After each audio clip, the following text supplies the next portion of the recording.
लोगों के रिलेशनशिप की अगर हम बात करें तो वास्तु का सबसे बड़ा महत्व है रिलेशनशिप को चलाने के लिए। उसमें कुछ दिशाएं हैं जो बहुत इम्पॉर्टेंट होती है।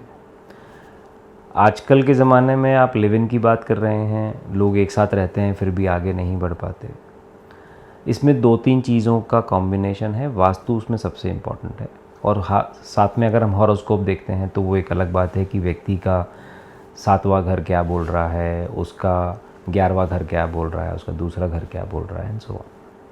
हम अगर वास्तु की बात करते हैं तो वास्तु में रिलेशनशिप गवर्न होता है। अगर हम पति पत्नी के संबंधों की बात करते हैं तो उसमें सबसे इम्पॉर्टेंट एक दिशा होती है नॉर्थ नॉर्थ वेस्ट और दूसरी होती है south west. North north west दिशा जो है वो आकर्षण की दिशा है, आपसी प्रेम, इंटीमेट रिलेशनशिप। और साउथ वेस्ट है ओवरऑल रिलेशनशिप को गवर्न करने की दिशा।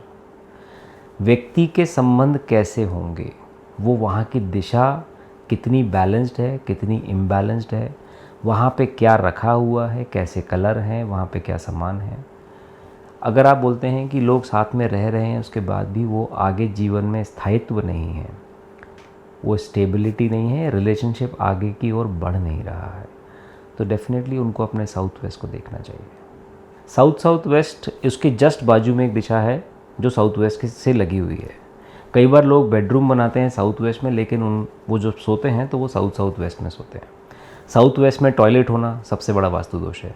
साउथ वेस्ट में किचन होना, लाल रंग होना, ग्रीन कलर होना, ब्राउन कलर होना, पेड़ पौधों का लगाना, या आप आर्टिफिशियल प्लांट्स भी अगर आप वहाँ रखते हैं तो वो आपके संबंध विच्छेद करता है। संबंध विच्छेद मतलब आपके जीवन में जो एक सामंजस्य चाहिए, एक कोऑर्डिनेशन चाहिए, संबंधों में जो मधुरता चाहिए वो नहीं होती। अगर वहाँ पे अग्नि प्रज्वलित हो जाएगी, वहाँ पे कुकटॉप लगा रहेगा, तो आपके संबंध जल जाएंगे, मतलब ख़त्म हो जाएंगे। वैसे ही अगर वहाँ पे टॉयलेट सीट आ रही है तो आपके संबंध डिस्पोज ऑफ हो जाएंगे, परमानेंटली चले जाएंगे। यही चीज़ अगर नॉर्थ वेस्ट में किसी का टॉयलेट है तो लोगों का आपस में एक दूसरे के प्रति आकर्षण ख़त्म हो जाएगा। वहाँ पे अगर कोई स्टोरेज बना दे, येलो कलर कर दे, तो नॉर्थ वेस्ट की उस दिशा में इम्बैलेंस होने की वजह से एक दूसरे के प्रति एक, जिसको बोलते हैं कि जल का सूख जाना, अगर आप जल में मिट्टी भर दें तो जल सूख जाता है, उसी तरीके से आपसी प्रेम एक दूसरे के प्रति सूख जाएगा। मतलब लोग रहेंगे ज़रूर साथ में, लेकिन कोई आपस में एक भावना जिसको हम बोलते हैं, जो एक इमोशन है, वो ख़त्म हो जाता है।